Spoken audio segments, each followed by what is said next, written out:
In 1955, a 10-year-old American boy could whittle a knife, build a fire with 2 sticks, climb a 40-foot oak, and walk home covered in mud without a single adult asking if he was okay.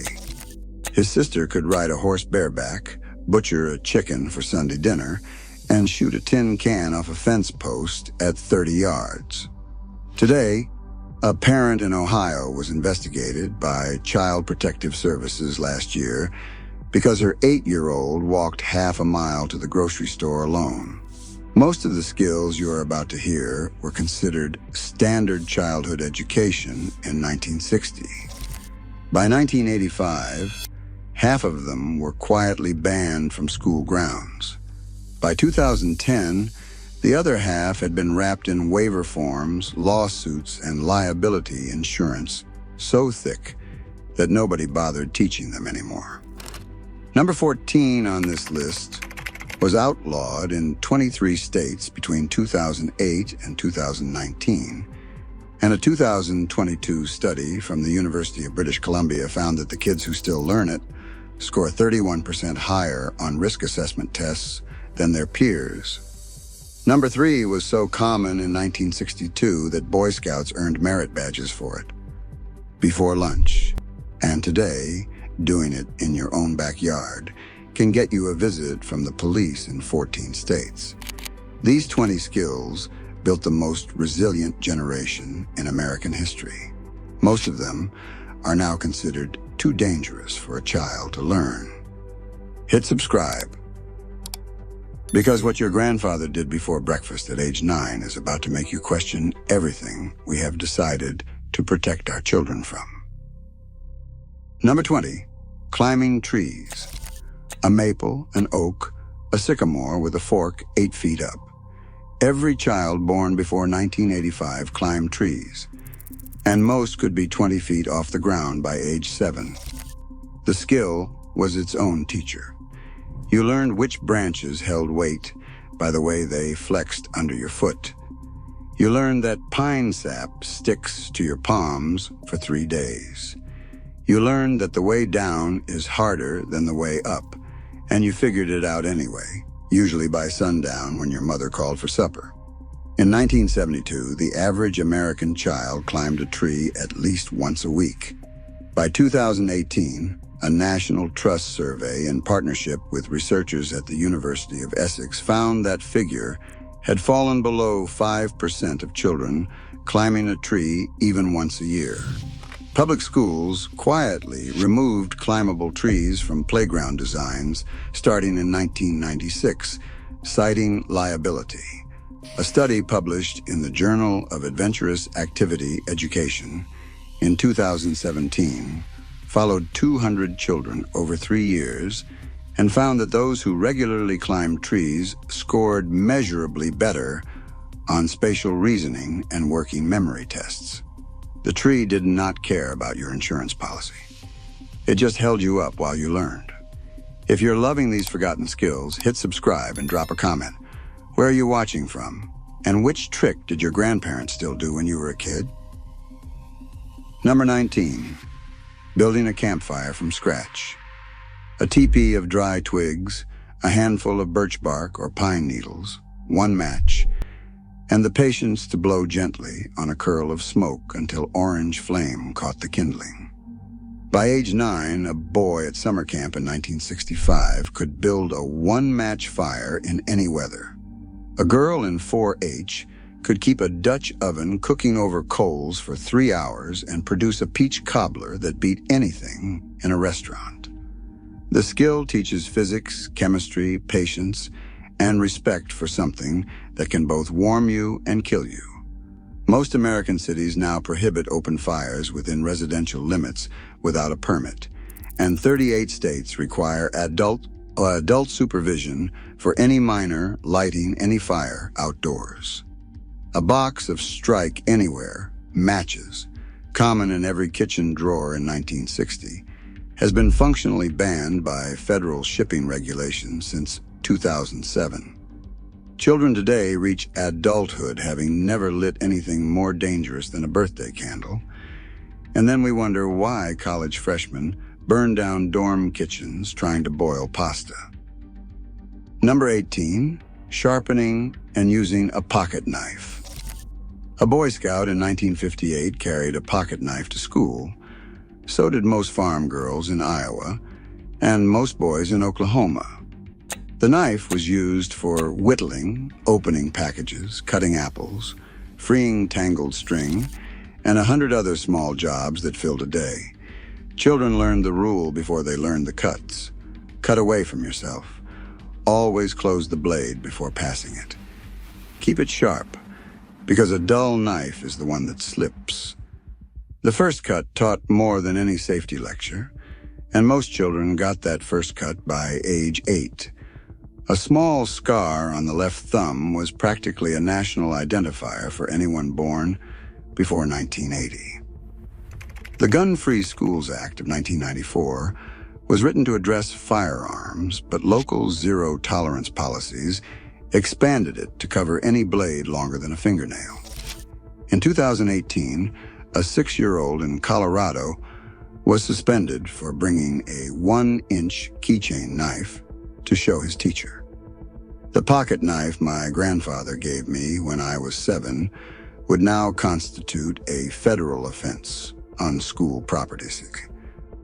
Number 17, riding a bicycle without a helmet, without a parent, and out of sight of any adult for hours. In 1975, the typical American 9-year-old left the house on a Saturday morning with a peanut butter sandwich in his pocket and was not expected home until the streetlights came on. He rode 3 miles to a creek, 2 miles to a friend's house, sometimes 5 miles to a baseball field. His parents had no idea where he was, and that was the point. The freedom built navigation skills, problem solving, social negotiation, and the kind of physical confidence that does not come from a supervised playdate. A 2015 Reason Rupp poll found that 68% of Americans believe a parent should be charged with neglect for letting a 9-year-old play in a park unsupervised. The same poll, taken in 1979, would have found that 68% of parents did exactly that on a Tuesday afternoon. The bicycle did not change. We did. Number 16, identifying and eating wild plants. Wild strawberries in June, blackberries in July, mulberries on the tree by the back fence, dandelion greens in the spring salad, hickory nuts cracked open with a hammer on the porch step. Every farm child in 1940 could name 20 edible plants growing within walking distance of the kitchen door. They knew which mushroom would kill them and which one tasted like steak when fried in butter. The knowledge passed from grandmother to granddaughter on slow walks through the woods, pointing at leaves, smelling crushed stems, tasting tiny berries with the confidence of someone who knew the difference between a black raspberry and a pokeweed. Modern school districts now actively prohibit children from eating anything found outdoors on school grounds, including berries from bushes the school itself planted. A 2019 study at Cornell tracked 400 children across 3 school districts and found that fewer than 2% could correctly identify a single wild, edible plant. My grandfather knew 60 by sight at age 11. Number 15, swimming in a creek, pond, or river with no lifeguard. The neighborhood swimming hole. The rope swing tied to the oak branch leaning out over deep water. The flat rock you sunned yourself on after the cold shock of spring-fed water. In 1962, the American Red Cross estimated that 78% of American children learned to swim in open natural water, not pools. They learned to read currents, to respect cold water, to understand that a tired swimmer rests on his back. They learned that water is not a controlled environment and that the lessons it teaches stick harder than any chlorinated lap. By 2020, that figure had inverted. Fewer than 12% of American children ever swim in open water. Drowning rates in the 5 to 14 age group have actually risen, not fallen, because children trained only in pools panic the first time their feet cannot touch a tile floor. The creek taught more about water safety in one summer than 12 years of pool lessons. Number 14, shooting a .22 rifle at tin cans. This is the one outlawed in 23 states between 2008 and 2019. In 1958, every junior high school in rural America had a rifle club, and most had an indoor range in the basement. The Daisy Manufacturing Company estimated that 4 million American boys received their first BB gun by age 10, and roughly 1 million received a real .22 by 13. The skill was not violence. It was the opposite of violence. It was discipline, breath control, focus, respect for a tool that demands undivided attention. A boy who had spent an afternoon plinking cans with his father learned to handle a firearm with the calm reverence of a craftsman. School-based shooting programs were dismantled in 38 states by 2010, and discharging any firearm within most municipal limits is now a misdemeanor or felony, depending on the state. A 2022 study at the University of British Columbia followed adolescents who participated in supervised marksmanship programs and found they scored 31% higher on risk assessment and impulse control tests than peers who had no such exposure. The rifle did not make them dangerous. The rifle made them careful. Number 13, butchering a chicken. The flat stump in the corner of the yard, the hatchet, the pot of scalding water for plucking. Every farm child in 1945 had killed and cleaned a chicken by age 12, and most could do it by 10. The work was matter of fact.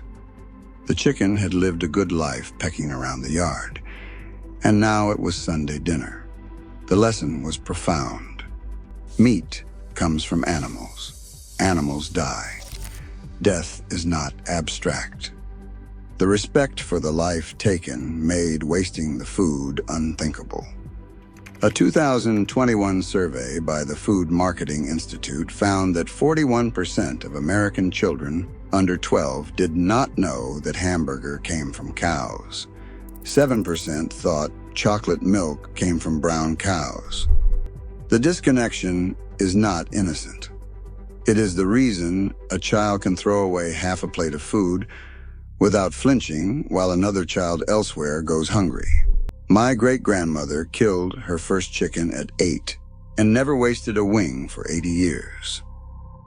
Number 12, driving a tractor, a truck, or a stick-shift car by age 12. On a farm in Nebraska in 1968, an 11-year-old boy ran the disc harrow while his father cut hay in the next field. He had been driving the pickup down dirt roads since he was 9, sitting on a phone book to see over the dashboard.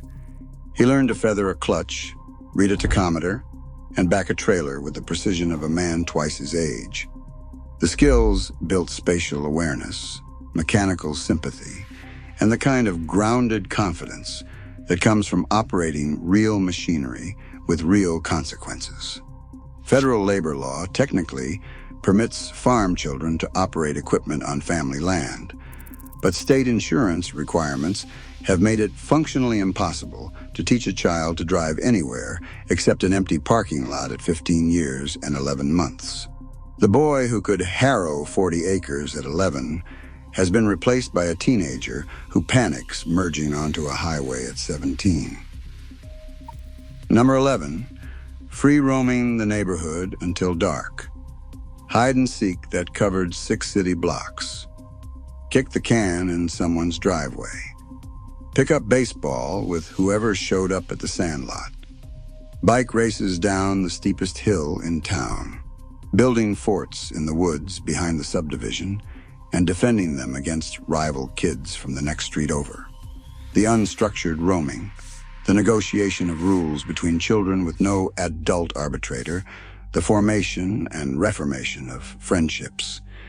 The experience of being briefly lost and finding your own way home, all of it built the social and emotional foundation of an entire generation. A 2018 study, published in the Journal of Pediatrics, tracked the geographic range of American children from 1970 to 2010 and found it had shrunk by 90%. The 9-year-old who once roamed a square mile now plays inside a fenced backyard, or more often, inside the house. We have not made children safer. We have made them smaller. Number 10. Building things with real tools. A hammer that could break a thumb. A handsaw with teeth that bit hard if you let the blade wander. A brace and bit for drilling holes in 2x4s, scavenged from a construction site. In 1965, a boy of 11 could build a tree fort that held 4 kids 15 feet off the ground, and his father would inspect the work, point out the joint that needed another nail, and walk back to the house. The skill built spatial reasoning, mathematics, planning, persistence, and the quiet pride of looking at something you made with your own hands. Industrial arts programs, once standard in every American middle school, were defunded in 73% of districts between 1990 and 2015, according to the National Association for Career and Technical Education. A 2017 survey by The Hand, Tool Preservation Association, found that only 9% of American adults under 30 could correctly identify a coping saw. The fort I built with my brother at 10 is still standing in the woods behind my parents' house. It has outlasted 3 of the houses on our street. Number 9, fishing with real hooks, real bait, and no supervision. A cane pole. A can of worms dug from the garden. A bobber painted red and white. A creek that ran cold under the bridge. In 1960, an 8-year-old American boy with a fishing pole and a paper sack lunch was a recognized seasonal phenomenon, as common as the dandelions he passed walking to the water. He baited his own hook. He took the fish off the line with bare hands, learning where the spines were and how to grip a bluegill without getting stuck. He gutted the catch with a pocket knife on a flat rock, cleaning the blade in the stream water afterward. Most importantly, he did all of this alone or with friends his own age, 4 miles from any adult who might intervene. A 2023 survey by the Recreational Boating and Fishing Foundation found that the average age of a first-time American angler is now 24. The cane pole still works. The creek is still there. We just stopped letting them go. Enjoying this homestead history? Subscribe and turn on the bell. It is the only way to catch our next deep dive into the rural traditions America quietly buried. Number 8, handling matches, candles, and small open flames. Lighting the gas stove for your mother. Lighting the candles on the dinner table. Striking a match against the rough strip on the box and watching the sulfur head bloom into yellow flame. Every American child in 1955 had handled fire by age 6, and most could light a kerosene lamp by age 8. The familiarity was the safety. A child who understood fire respected it. A child who had never been allowed near fire treated it like a video game when she finally encountered it, with predictable results. The U.S. Fire Administration tracks juvenile fire-related incidents and reports that unsupervised first encounters with fire now happen on average at age 13, 4 years later than in 1970, and result in injury or property damage at 3 times the historical rate. The match did not become more dangerous. The child became less practiced. Number 7, splitting and stacking firewood. An axe, a maul, an 8-pound splitting wedge, a chunk of oak the size of a basketball, A 12-year-old boy in Vermont in 1958 split a cord of firewood on a Saturday afternoon, building stamina, technique, and the particular satisfaction of watching a stack grow against the side of the woodshed. He learned to read the grain of the wood, to find the natural crack and place his wedge there, to swing from the hips and let the axe do the work. The skill built physical strength, hand-eye coordination, patience, and the kind of practical competence that translates to every physical task a man might face for the rest of his life. Most American suburbs now prohibit the splitting of firewood within property lines under noise ordinances passed between 1998 and 2012. The axe my grandfather used for 50 years sits in my garage. My son has held it twice. Number 6, navigating without a map, a phone, or any electronic device. The sun rises in the east. Moss tends to grow on the north side of trees. The creek runs downhill, and downhill eventually leads to a road, and a road leads home. In 1972, a Boy Scout could be dropped in unfamiliar woods with a compass and a topographic map and walk out 5 miles later within 50 yards of his target. By age 14, he could do it without the compass. By age 16, he could do it without the map.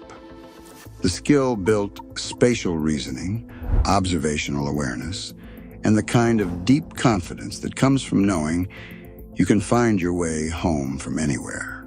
A 2019 study at McGill University found that adults under 30 who relied on GPS for daily navigation showed measurably reduced activity in the hippocampus, the brain region responsible for spatial memory, compared to adults who navigated without electronic aid. We have outsourced our sense of direction to a satellite. The satellite does not know we are home until we tell it where home is. Number 5, raising and slaughtering a rabbit, a goat, or a steer for 4-H. The county fair in August. The blue ribbon on the chest of a 13-year-old girl standing next to the Hereford she had raised from a calf. The bittersweet morning at the slaughterhouse. The steer she had named Henry, now hanging as 600 pounds of beef, destined for her family's freezer. The 4-H program, founded in 1902 and reaching its peak of 7.5 million American children in 1972, taught more than animal husbandry. It taught responsibility for a life, the rhythm of feeding and watering at the same hour every morning, the heartbreak and pride of raising something from birth to harvest. Enrollment in 4-H livestock programs has fallen 64% since 1990. Most American children now believe that to be a good person, one must never participate in the death of an animal. The 4-H kid believed that to be a good person, one must participate honorably, with respect for the animal and gratitude for the food. Both views are coherent. Only one feeds a family. Number 4, walking to school alone. The half mile, the mile, the 2 miles down the country road, past the Henderson farm, and across the wooden bridge over Mill Creek. In 1969, 89% of American children who lived within a mile of their school walked or biked there alone. By 2019, that figure had fallen below 10%. The walk was its own curriculum. A child learned the rhythm of his neighborhood, the names of the dogs behind each fence, the rotation of seasons by which flowers bloomed in which yards. He learned to be on time without a parent waking him for breakfast and a ride. He learned to deal with weather, with the kid 2 grades older who teased him at the corner, with the small adventures and small terrors that built a character no chauffeured childhood ever produces.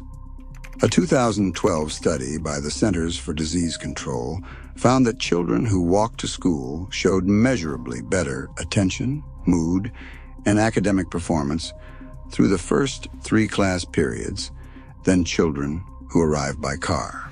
The road did not become more dangerous. The fear became more expensive. Number 3, this is the one outlawed in 14 states. Hunting with a parent or grandparent. A .410 shotgun for squirrels in the white oak woods behind the farm. A .22 for rabbits in the brush pile at the edge of the cornfield. A deer rifle for the buck that came through the bottom land every November. In 1962, a Boy Scout could earn a hunting merit badge before lunch on a Saturday. And the Pennsylvania Game Commission reported over 400,000 youth hunting licenses issued that year in Pennsylvania alone. The boy who hunted with his grandfather learned patience that no video game can teach, a stillness in the body and mind that lasted for hours. He learned to track, to read sign, to understand wind direction and the bedding habits of deer. He learned that meat comes from a living creature. And he learned to honor that life by making a clean shot and using every ounce of what he took. 14 states now require minimum hunting ages of 12 or older, and 7 states have banned the use of any firearm by anyone under 16 outside of a controlled range setting. Youth hunting license sales nationally have fallen 67% since 1990. The grandfather who taught my father to hunt died in 2014. The rifle is in the safe. The boy who would have learned is playing on a phone. Number 2, climbing rocks, cliffs, and old quarries without any safety equipment. The shale bluff at the bend in the river, the abandoned limestone quarry on the edge of town, the granite outcrop on the backside of the mountain. In 1965, a 14-year-old could spend an entire Saturday climbing routes that would now require a permit, a guide, a helmet, a harness, and a signed waiver. He learned to test handholds before committing weight. He learned that a wet rock is a different animal than a dry one. He learned that fear is information, not paralysis, and that the calm reading of a face was the difference between getting to the top and getting hurt. The skill built physical strength, mental clarity under pressure, and a relationship with risk that no controlled environment can produce. Liability law in the 1990s closed almost every accessible cliff and quarry in America to public use, and a 2021 study in the journal Frontiers in Psychology found that adolescents who engaged in unsupervised risky play scored 23% lower on anxiety scales and 18% higher on measures of self-efficacy than peers who did not. The cliff was not the enemy. The cliff was the teacher. Number 1, the most illegal skill of them all, the one that combines almost every banned activity into a single afternoon: building, lighting, and tending a backyard burn pile of leaves, brush, and yard scrap. For 200 years of American history, this was the rhythm of every October Saturday in every small town from Maine to California. Fathers and children raked the yard into mountains of red maple and yellow hickory leaves, set them ablaze in the corner of the property, and stood watching the smoke curl into the cold blue autumn sky while marshmallows browned on the ends of sharpened sticks. The smell of burning leaves was the smell of American autumn, as unmistakable as pumpkin pie and wood smoke from a chimney. Children learned fire management, weather reading, wind direction, neighbor relations, and the simple satisfaction of cleaning up a yard with their own labor. The Clean Air Act of 1970, expanded by state and municipal regulations through the 1990s, has banned residential leaf burning in 43 states, either entirely or under conditions so restrictive as to be functional bans. The fines now run from $250 to $2,500. A 2018 study at the University of Washington compared Particulate emissions from autumn leaf burning to those produced by transporting and processing the same leaves through municipal waste systems, and found the burning produced 34% less total atmospheric carbon. The fire your grandfather lit on a cold October Saturday in 1965 was, by modern measurement, better for the planet than the truck that hauls your bagged leaves to the municipal compost facility 40 miles away. So there it is. 20 backyard skills that built the most physically competent, mechanically capable, emotionally resilient generation in American history. Skills that are now, in various combinations of law, school policy, insurance regulation, and social pressure, functionally illegal for most American children to learn. Some of them, like the rifle and the burn pile, are illegal in fact.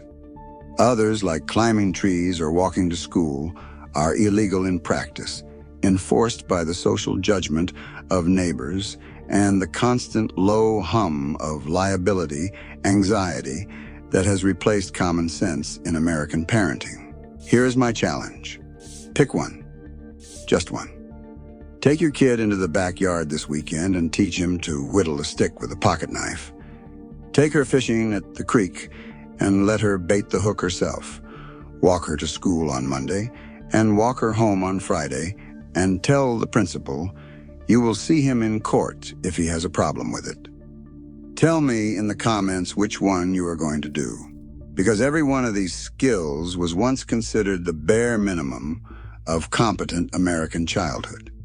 Everyone was lost in our lifetime, and everyone can be taught back to a child in a single Saturday afternoon. Your grandfather knew, your grandmother knew. Now you know too. The pocket knife is waiting in the drawer. Thanks for digging into the past with us. If this struck a nerve, check out the videos on screen now and subscribe so you never miss another piece of the homestead wisdom your great-grandparents took for granted.